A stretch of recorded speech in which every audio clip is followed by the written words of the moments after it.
Hello everyone. All of you are most welcome in this episode of this channel Walk and Talk in English. My first view is that how can you identify, how can you speak a sentence, how can you write a sentence.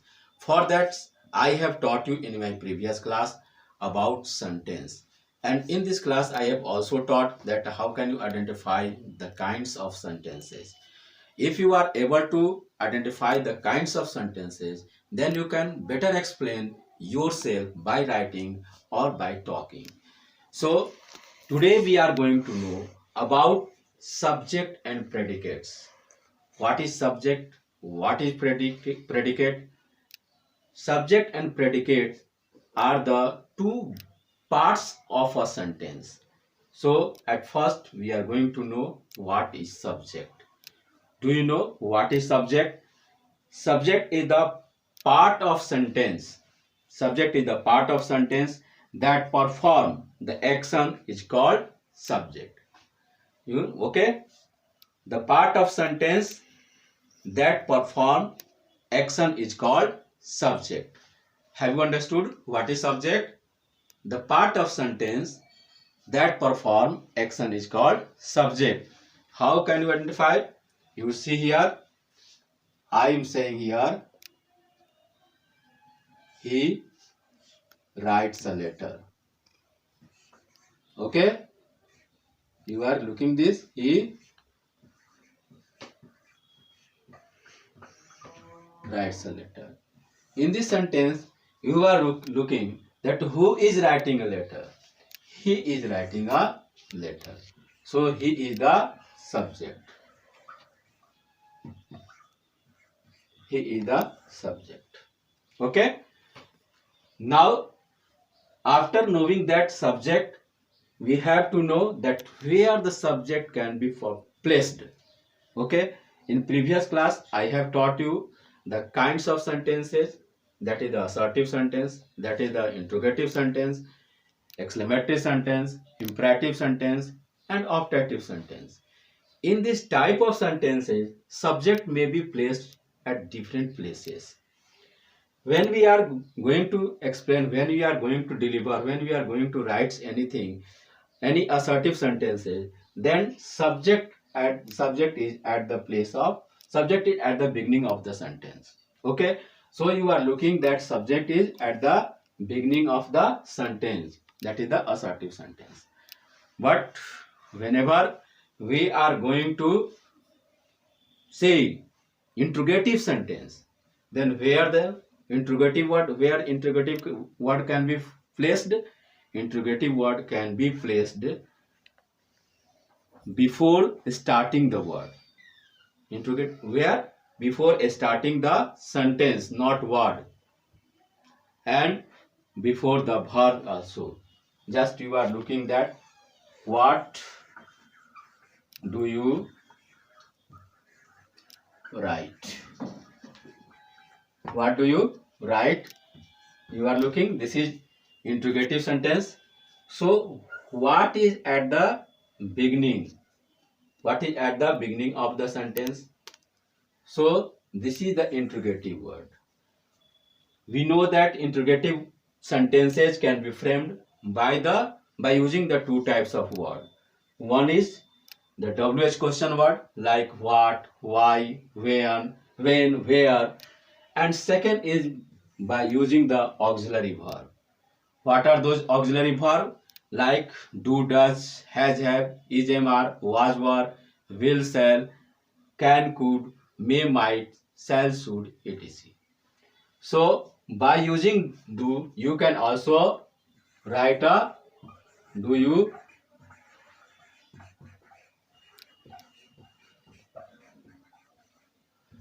write a letter. So by using do, you have also framed, we can also frame the interrogative sentence. By using WH question word, we can also frame the interrogative sentence. So these words will be also at the beginning of the sentence. Okay, now we are going to know that where in interrogative in imperative sentences the subject may be placed. Okay, As we know, in interrogative sentence subject is hidden because imperative sentences generally started with the verb. See the example. I think that by the example you can better understand, so we are going to know it about by using the example. You are looking this example, shut the door at once. In this sentence you are not looking any subject words, so subject, you have to find subject is you. This sentence is related with the command. You are giving order, you are giving instructions. So in this sentence you is hidden, and you have to suppose that in this sentence subject is you, because we can give command, we can give instruction to other person, that means second person, and second person is always you. So in the imperative sentence subject is always you. Have you understood? I think that by the example you have better understand. If any one of you have questions, you may ask. After the imperative sentence we are going to know the exclamatory sentence. Exclamatory sentence, I have taught you that what is exclamatory sentence. The sentence which express sudden feeling. I have taught you in previous classes, the sentence which express sudden feeling is known as exclamatory sentence. So in exclamatory sentence subject may be replaced at last of the word. Subject may be replaced where? At last of the word. What a beautiful scene it is.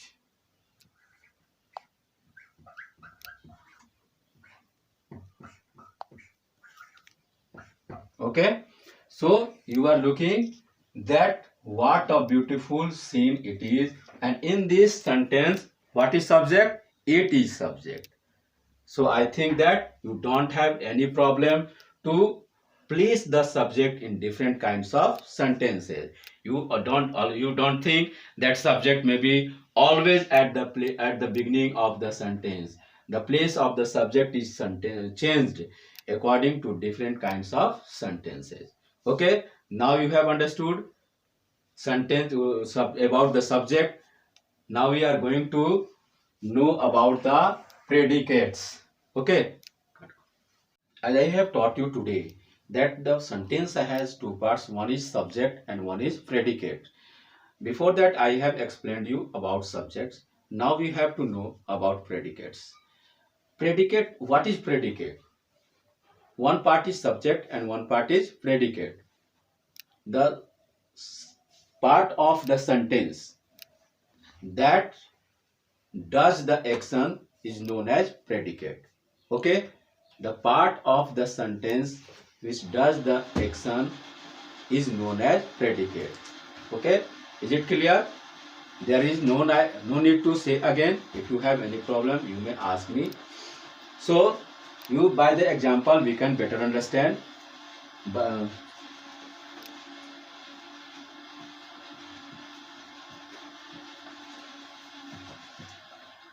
He writes a letter. You are looking. Then I have taught you that he is the subject, and writes a letter is what? Predicate.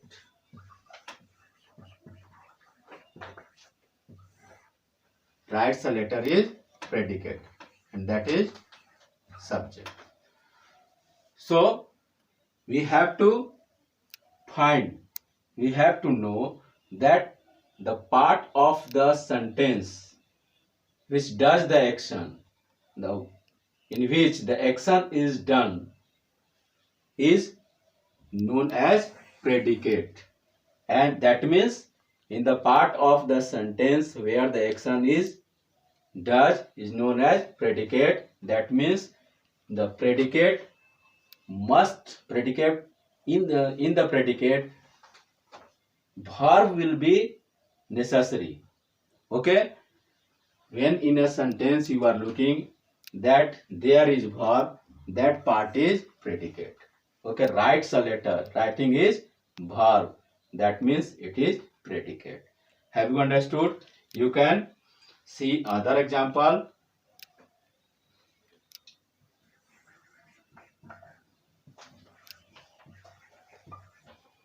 Give me a book.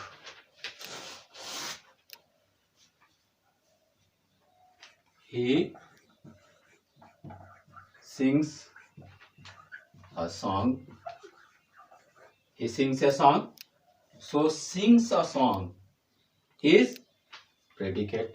Okay, sings a song is a predicate. यहाँ sings a song क्या हो गया? predicate हो गया. writes a letter यहाँ पर क्या हो गया? predicate हो गया.